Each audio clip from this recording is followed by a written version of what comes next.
Hi, this is Jack Lawrence, and you're listening to Bluegrass Jam Along, the podcast for anyone and everyone who plays bluegrass music.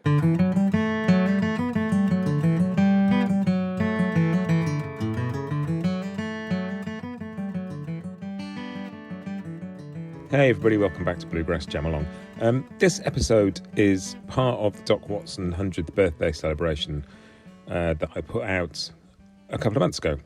And I'm aware that those two episodes ended up being almost 5 hours long, and some people get put off by having to listen to 5 hours worth of stuff. But a lot of the stuff in there is great, and there's a couple of interviews in particular that I thought I might just separate out and put out on their own. And one is the one with Jack Lawrence, and one is the one with T. Michael Coleman. So I'm going to start with this one, which is the interview with Jack Lawrence. And I've just taken it out of the full episode and just going to present it here separately for those who'd really like to hear that but don't really want to listen to 5 hours worth of stuff. So what you're going to hear is an interview with Jack Lawrence about his time spent with Doc Watson. This is part of exactly the same version that appears in the Doc episodes. If you enjoy this and you haven't heard those, I'll put links in the show notes and do go and check them out. But if you just want to hear the interview with Jack, this is it. So yeah, that's what's coming up, and I will put out the one with T. Michael next. So here you go. Here's my chat with Jack Lawrence.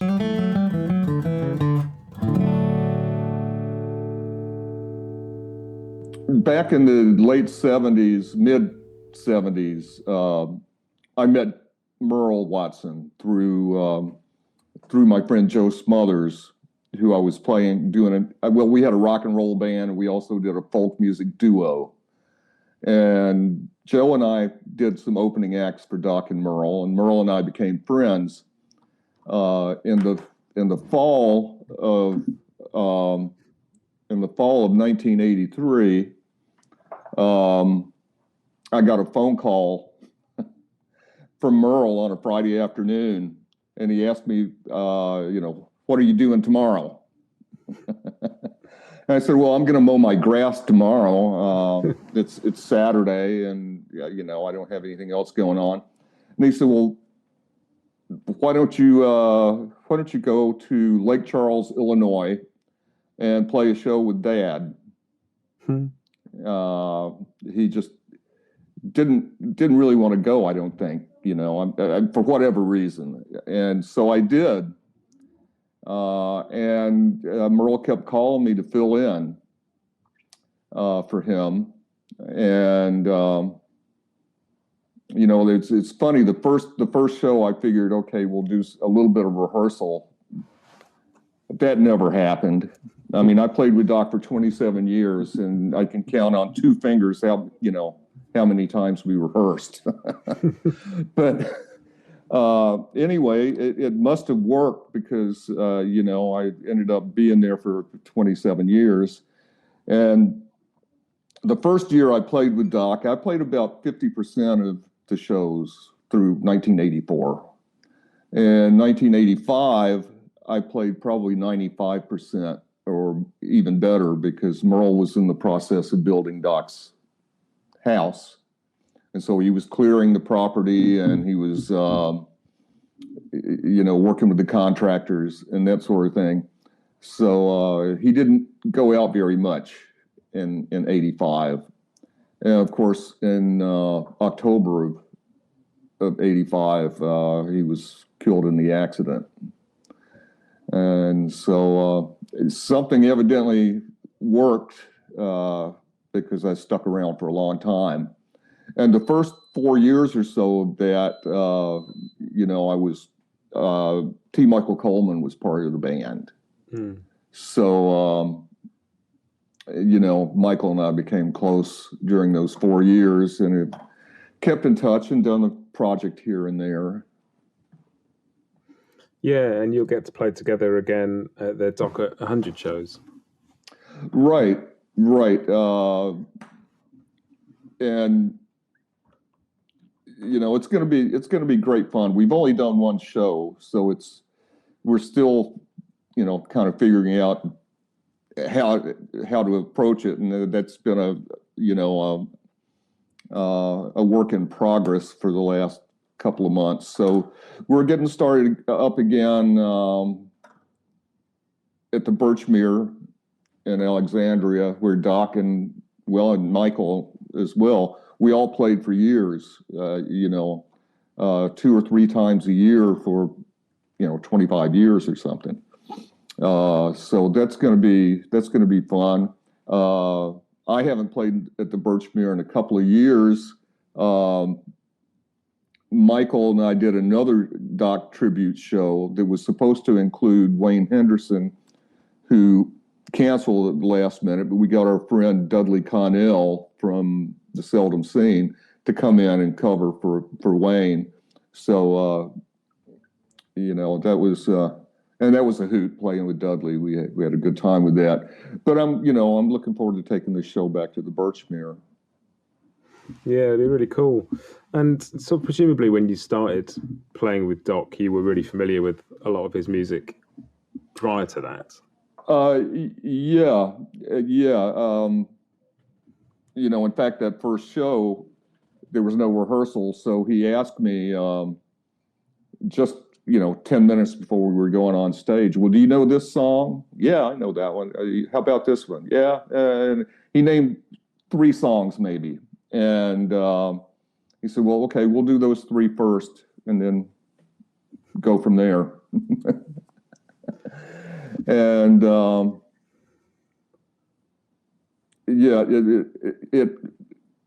show went well. And I was familiar with Doc because, from the time I was around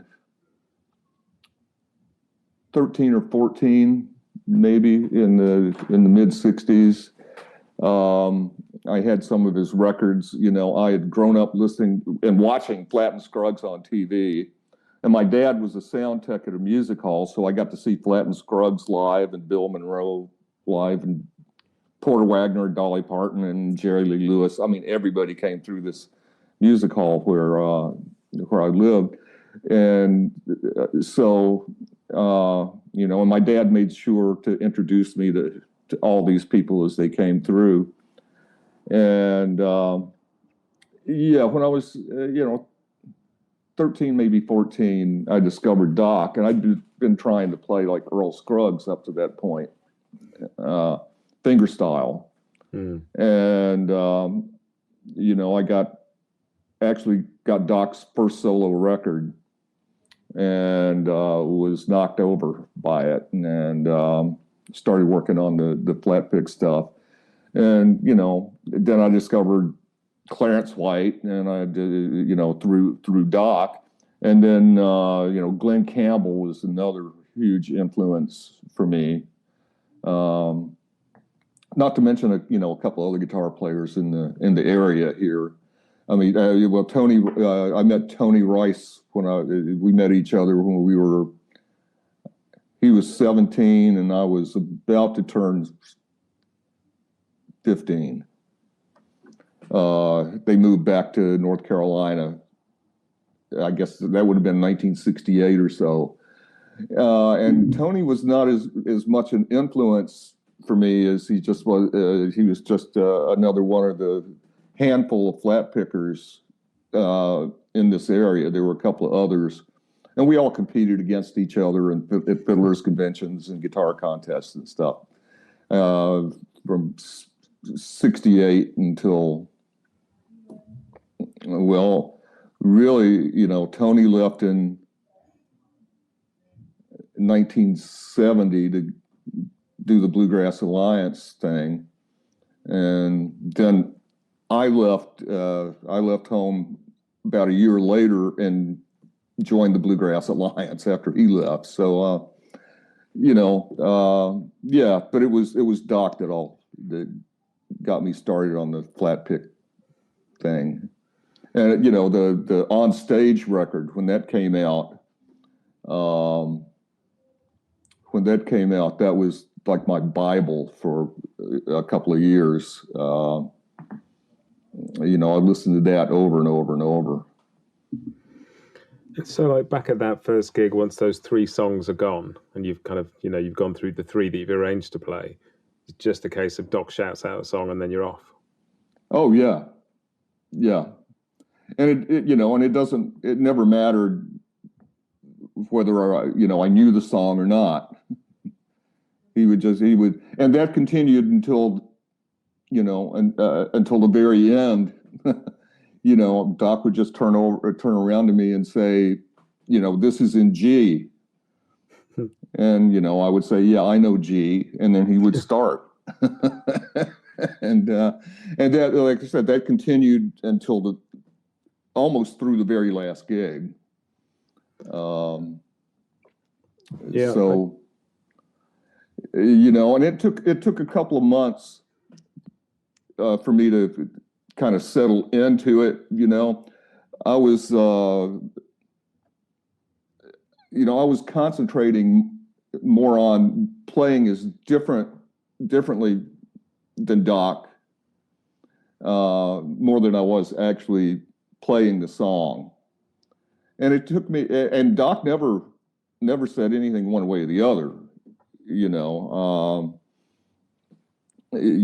always let me play what I wanted to play when I wanted to play it. He encouraged that.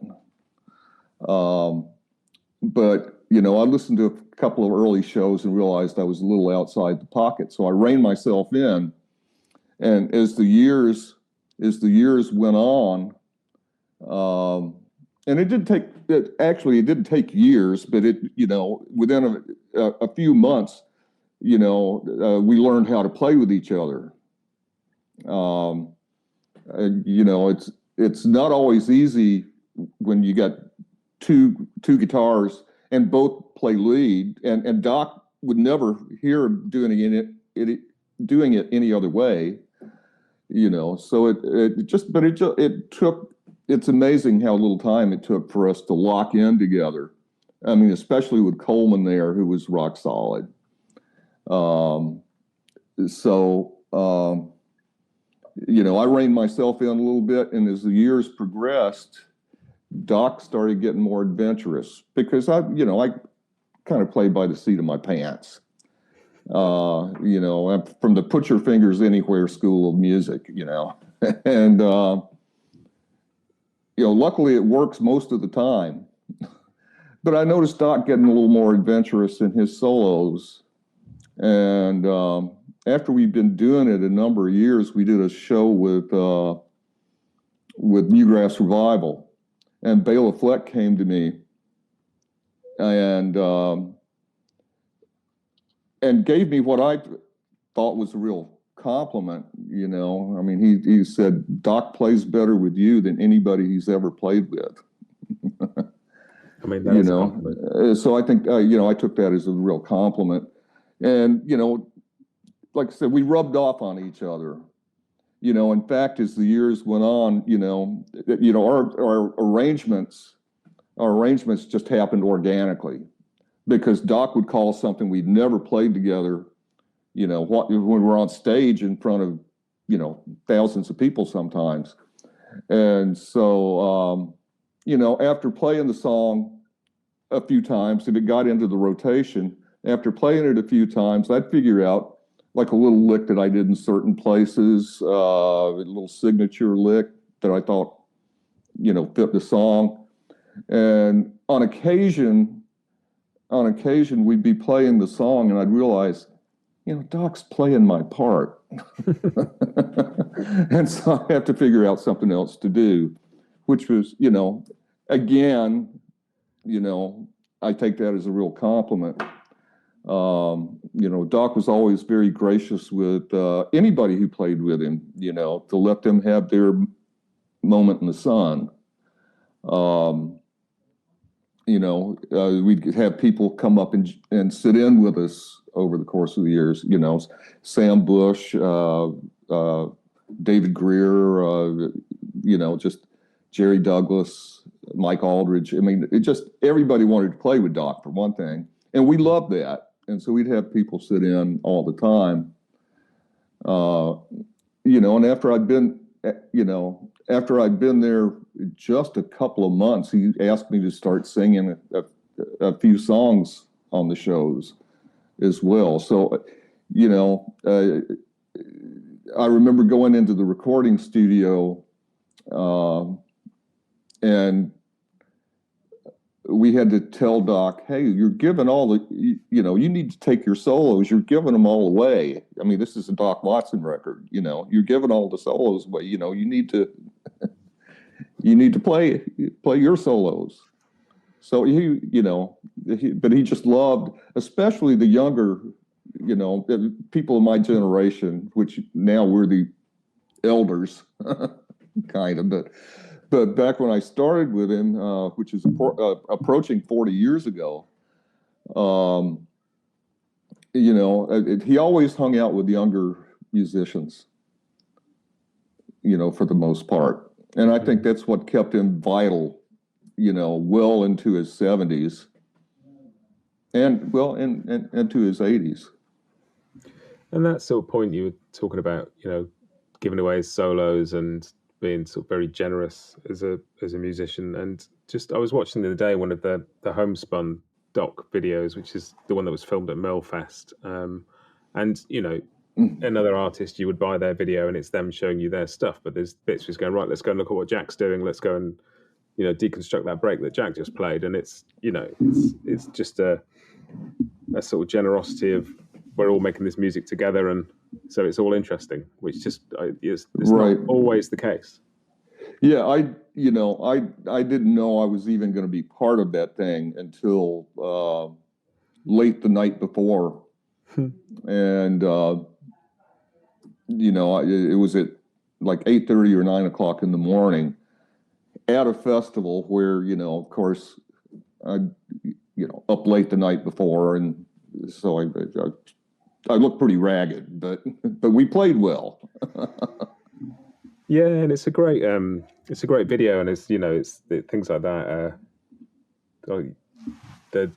They give you real insight into, I think, the fact that we've got all these videos of players over the decades that Happy and Homespun and other companies have put out. It's just a wonderful document of some of those things, particularly when it's not in a studio, when it is at a festival setting, and there's a lot of chat as well. Right. Yeah. There are a number of videos out there, starting with VHS, which nobody uses anymore,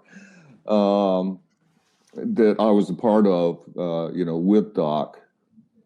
And one in particular was a set from Merlefest. I think it was '92. I'm not sure, but it was Doc, Tony Rice, Dan Crary, and Steve Kaufman, and it's just a guitar set, and that was also done at Merlefest. I think the year after the Homespun thing, but I'm not positive. Yeah, it's great to have all that documented. And just sort of thinking about you touring with Doc, because obviously, you're talking about Doc never told you what to play, and he very much let you play in your own style, and you were very conscious of that. Because sort of touring with Doc, there's two sides to that. One is to play in the places that Merle had played with him, and Merle had his own very distinctive style as well. He wasn't just sitting there backing Doc up. But also just the amount of time you would be spending with Doc on the road as well. It's there's a musical relationship and a personal relationship there. Oh, of course.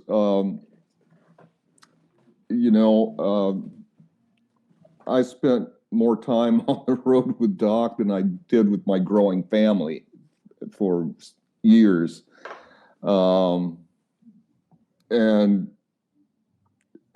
sometimes it was hard when Coleman was still with us. That first 4 years, we could kind of split the responsibilities.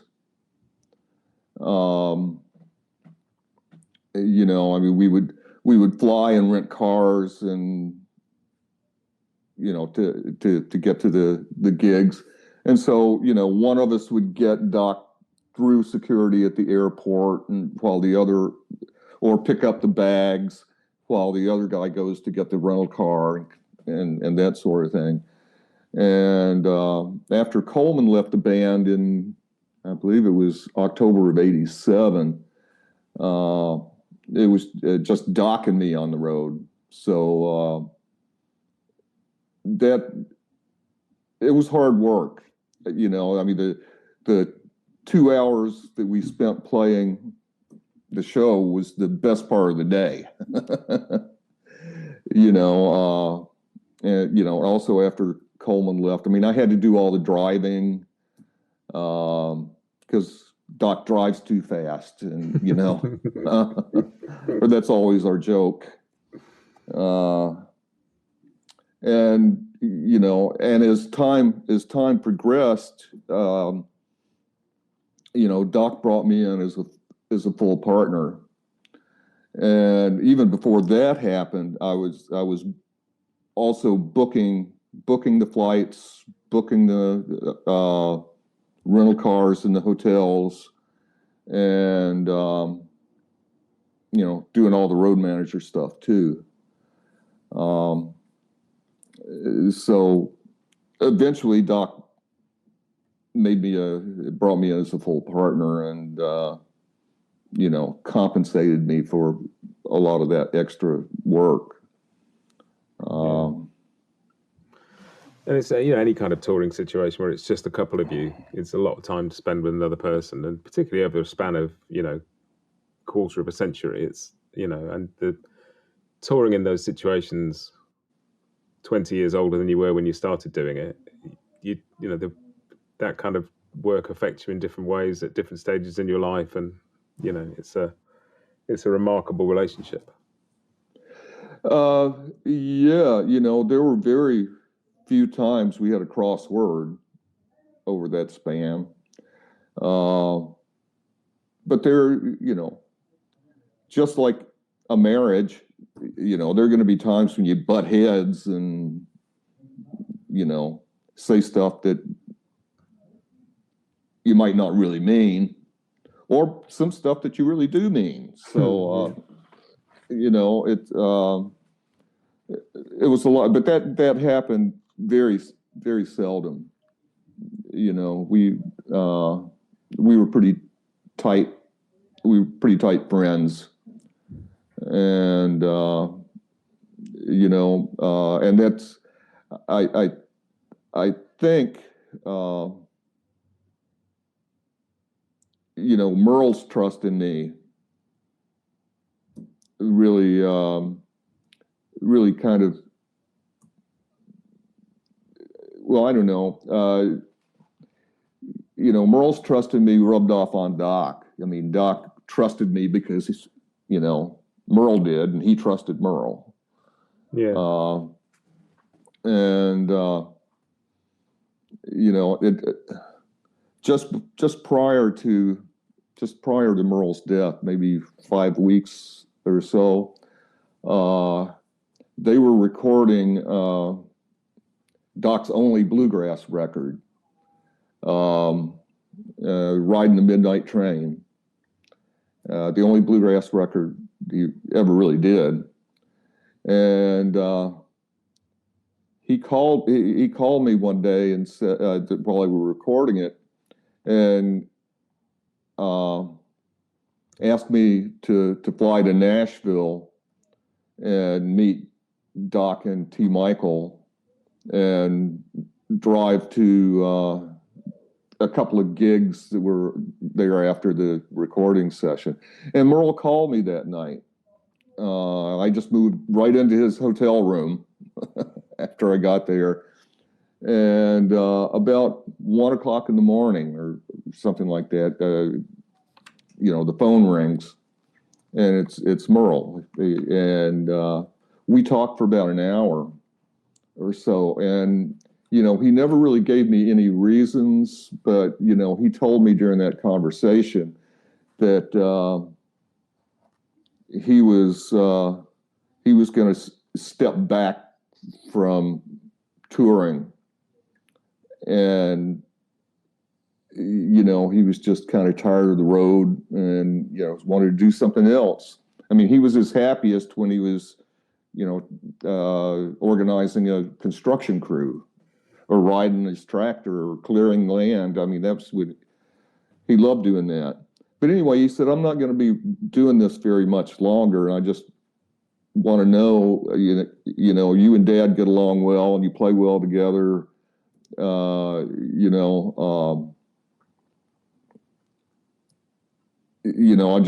going to be stepping back, and I just want to make sure that you're in, and you'll take care of Dad and everything. And I said, well, of course I will. I mean, I've been doing it for almost 2 years at that point. So of course I will. And that was the last time I ever spoke with Merle. I got a call about, I don't know, maybe a month later from T. Michael, telling me what had happened. And Merle was, had a real sense of humor about his place in the group those last couple of years.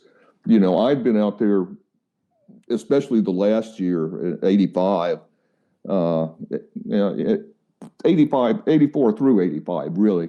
I'd been out there most of the time. And so on the shows that Merle decided he was going to play, people would come up and tell him they were kind of surprised to see him because he hadn't been out for a while, and he'd just tell them, "Well, I'm filling in for Jack." So, he was. Merle, when he died, I think was maybe the happiest I'd seen him in a while.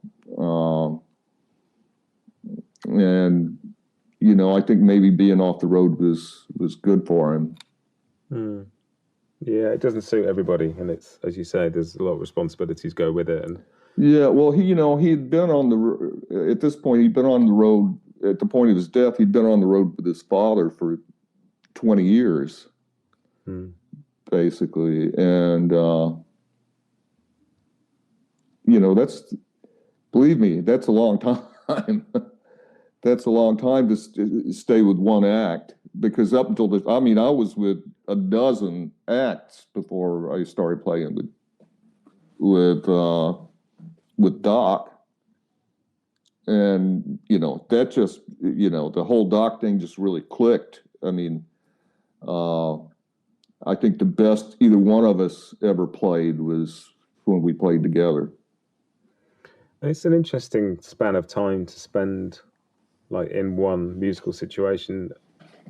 In just in terms of the arc of that as well, I'd be really interested to know if over the course of that 25 years, so like how Doc was perceived, because we look back on Doc now as this figure on the sort of Mount Rushmore of American acoustic music. And there's, post Will the Circle Be Unbroken, Doc was put in a whole new light by that. But there must have been a journey between those points where sometimes he was much more in the spotlight, and the acoustic music in general comes and goes in popularity, particularly through the 80s and 90s. It's right. Well, actually, the Circle record saved Doc's career. I mean, in 1971, between the Circle record and the influx and the popularity of bluegrass festivals, which, in the early 70s was really starting to take off here, but the Circle record was that saved Doc and Merle's career, because they were I think they were kind of struggling a little before that. So that was a big shot in the arm for them. And then couple that, like I said, with the bluegrass festivals becoming hot. And, when I first started playing with Doc, we were playing dinky little clubs, and, what would happen, we'd get an anchor gig, a nice theater gig or something, then book clubs and stuff around that gig. And we did that for several years. And, then around 1990, Doc decided he was going to retire. And so we didn't do anything for we played out the gigs we had, and then we didn't do anything for about 2 months or 3 months. I'd gotten involved with a guitar shop and doing some guitar repair and staying at home for the first time in years. And that lasted for about 3 months. And Doc called me and said, well, I really want to go out and play some more, play again. And I just told him, I said, look, I feel good being home for the first time in years. I've gotten involved with this guitar shop thing that's just getting off the ground. I'm not sure I want to go out, And so he said, well, I understand. And we hung up. And about half an hour, 40 minutes later, he called me again and said, I can't do this without you. I really feel like I need to go out. And here's my proposition. I'm going to double the price or double the fee that we're normally getting, and only go out maybe 2 weekends a month, just a couple of days at a time. And so eventually, those fees did get doubled and tripled in some cases. He said, we'll just take the expenses off the top and split whatever's left. And, that was an offer I couldn't turn down. That was, it was very generous for one thing, but, I would have been crazy to turn that offer down. And given the relaxed schedule, I still could put in the time at the guitar shop, which, I did that for about 5 years and played with Doc at the same time until I got out of the guitar shop business. And was there a point, around 2000 when Oh Brother just gave all forms of acoustic sort of bluegrass related music a shot in the arm? Was there a sudden sort of resurgence and interest for Doc's music after that? Because it's so easy for somebody like me who's got into bluegrass since then just to see all these things as always having been in the spotlight. But I know that things changed. Yeah, well, I don't know how much Oh Brother. I know it was a big boost for bluegrass and string band music, really, because quite honestly, there was not a whole lot of bluegrass in Oh Brother, Where Art Thou? Yeah. Real bluegrass music.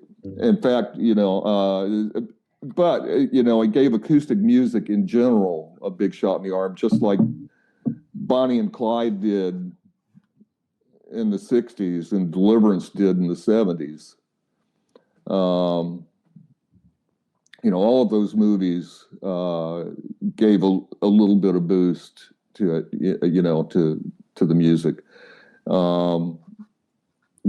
Acoustic and roots music, a lot of people don't realize that Doc never considered himself bluegrass, and he did not really like it much when people pigeonholed him as a bluegrass guy.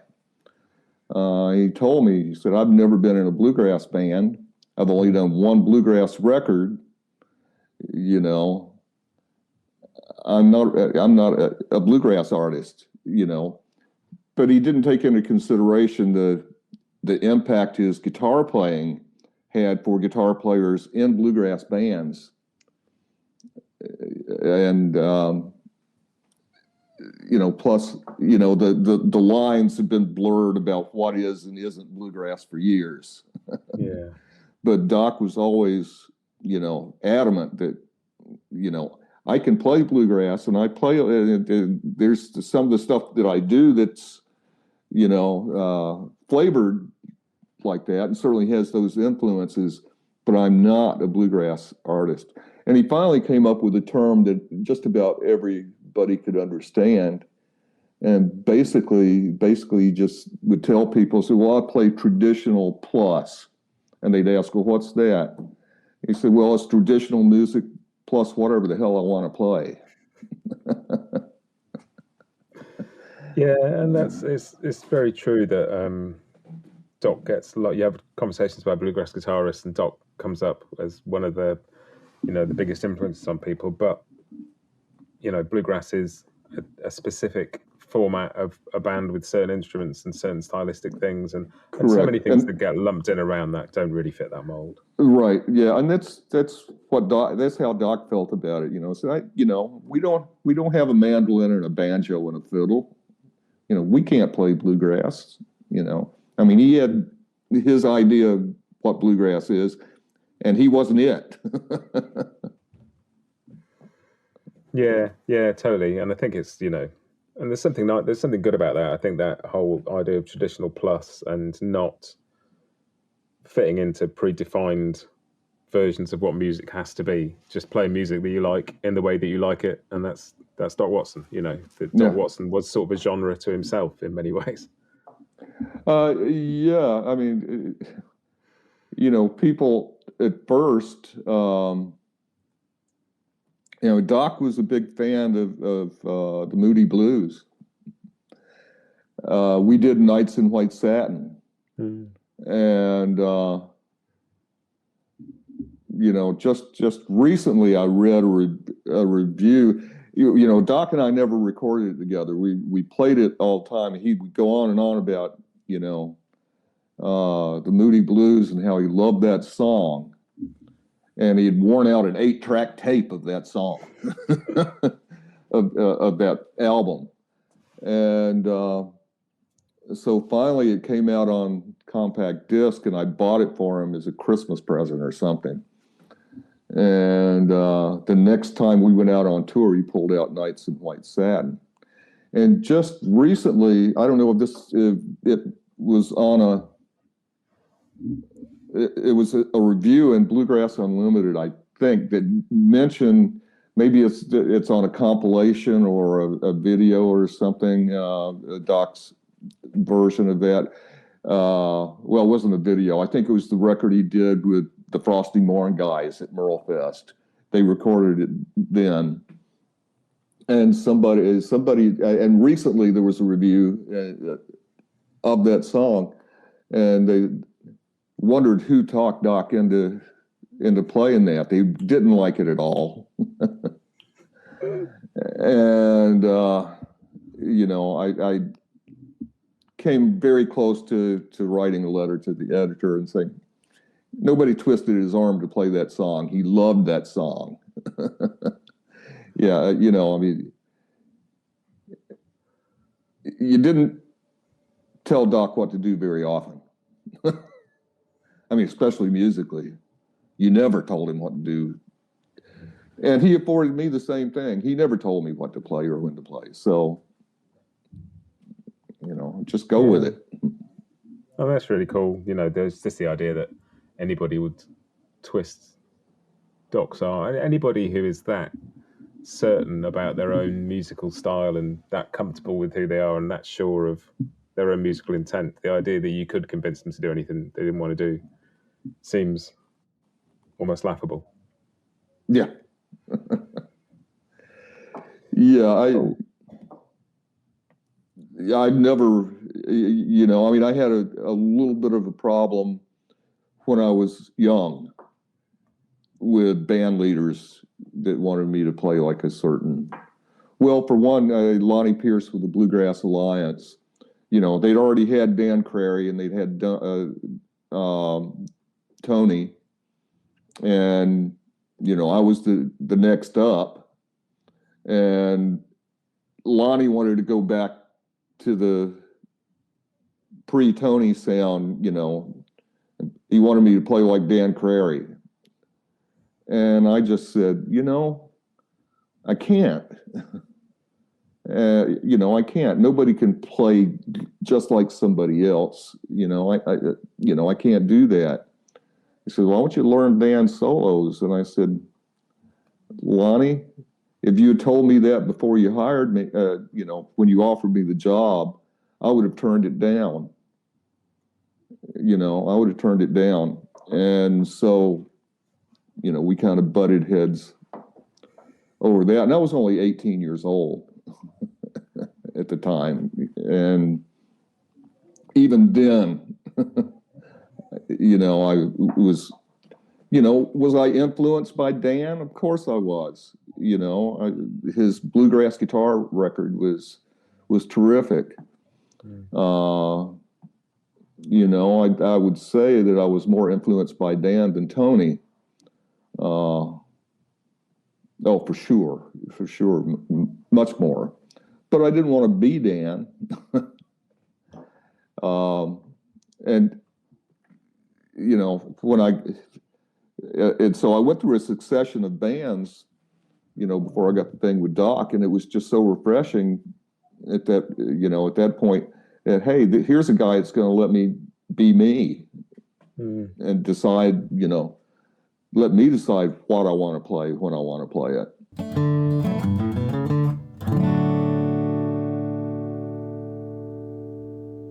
I own the D18, Martin D18 that Doc used on a bunch of the Vanguard records, On Stage, Home Again, and the Flat and Scruggs Strictly Instrumental. He gave me that guitar, I don't know, 35 years ago. And the way I got it is pretty funny. At Christmas every year, the weekend before Christmas, Doc and I would play at a place in Johnson City, Tennessee, called the Down Home. And it was like our Christmas party, there. We'd go over and play 2 shows, turn the house, do 2 shows. And did it the week before Christmas for 25 years. And I would go pick up Doc, drive across the mountain, and we'd do the shows. And I'd come back, usually driving with one eye closed. We would come back, and I would stay the night with Doc and Rosalie. So on those occasions, I would I'd go out in the kitchen and grab a cup of coffee and go down into Doc's music room. And I noticed in the corner behind his stereo cabinet this old beat-up guitar. And so I pulled it out of the corner, and I recognized it as the guitar I'd grown up listening to on his records. And so I dusted, this bridge was coming off of it, and it had 3 strings, and there was a half an inch of dust on it. So, I pulled it out, and I dusted it off, and I was plucking on those 2 or 3 strings. And then I took a big sniff of the sound hole. I'm a sound hole sniffer from way back. I love the smell of, the interior of acoustic guitars. And so about the time I took that sniff in the sound hole, Doc was standing in the door, and he said, "What on earth are you doing?" And I told him, "So, well, there's this, I found this guitar in the corner, I think it can be repaired. I think you can fix this up. There's still some music left in this old thing." So he said, "Well, maybe one of these days I'll give it to you." Well, it didn't happen that time. So this repeats itself for, I don't know, 3-4 years. Get up in the morning, get the coffee, go down and dust it, pluck the strings and sniff the sound hole. And Doc always said, "Well, one of these days I'll give it to you." So he finally did. He finally did one Christmas, and he said, "I just want the Grover Rotomatics tuning machines that are on there." And I said, "Well, give me your wrench and screwdriver. I'll take them off right away." So anyway, I got it home, and it was in worse shape than I imagined once I got a mirror inside. So anyway, it took me a couple of years piddling with it here and there to, doing all the repair work myself. I finally got it back together, and we were doing the Dear Old Southern Home and On Praying Ground records. We did both of those records in 5 days worth of sessions. Anyway, I got it back together, and I thought, this is going to be cool. I'm going to take this guitar. This guitar is going to be on a Doc Watson record again, only with me playing it. So anyway, we're setting up in the studio, and I didn't tell Doc I was bringing it. We're setting up in the studio, and I just laid it in his lap. And as soon as he grabbed the neck, he knew the guitar, and he strummed it and said, "Well, man, you were right. There is still some music left in this guitar. I can't believe it. That it's playable again." And he played on it for about 10 minutes and kept going on about what a good old friend that guitar had been to him, and how he just still loved the tone of that guitar and everything. And I could tell by the look on his face, he's thinking, I should have fixed that thing. I should have fixed that guitar. And so he was strumming away, and I leaned over and whispered in his ear and said, "Yeah, maybe one of these days I'll give it to you."